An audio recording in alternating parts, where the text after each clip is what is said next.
சீனிக்கிழங்கும் இந்த பாவக்காயும் வச்சு ஒரு சைட் டிஷ் செய்ய போகிறேன். வாங்க, பாவக்காய் வதக்கிட்டு இருக்கேன். இப்போ சீனிக்கிழங்கையும் வதக்கிக்கலாம்.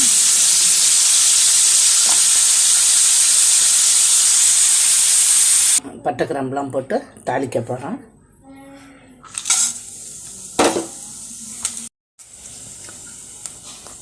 வதங்கிட்டு இந்த வெங்காயத்தை கொட்டி நான் வதக்கிக்கிறேன். ஒரு வெங்காயம் அரிஞ்சு வச்சுருக்கேன் பொடியாக.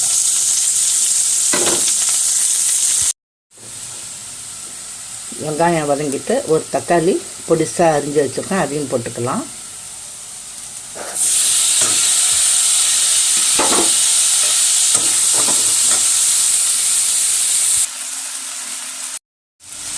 கொஞ்சோண்டு உப்பு போட்டுருவோம் தக்காளி வதங்க.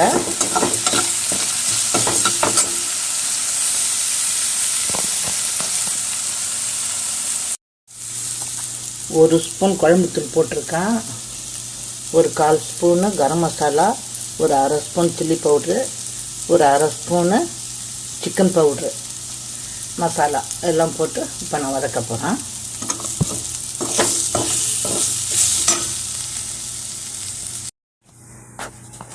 எல்லாம் வதங்கிட்டு இப்போ இதால் ஒரு சொம்பு தண்ணி ஊற்றிருக்கிறேன். கொதிக்கட்டும். கொஞ்சம் தேங்காய் சொம்பு அரைச்சிட்டு வந்துடுறேன். முன்னாடி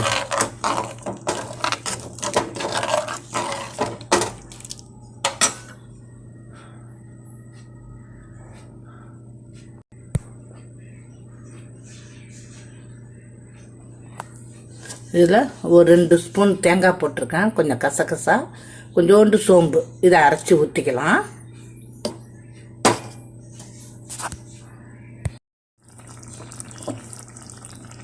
நல்லா கொதிக்குது. தேங்காய் சோம்பு அரைச்சதை ஊற்றிக்கிறேன்.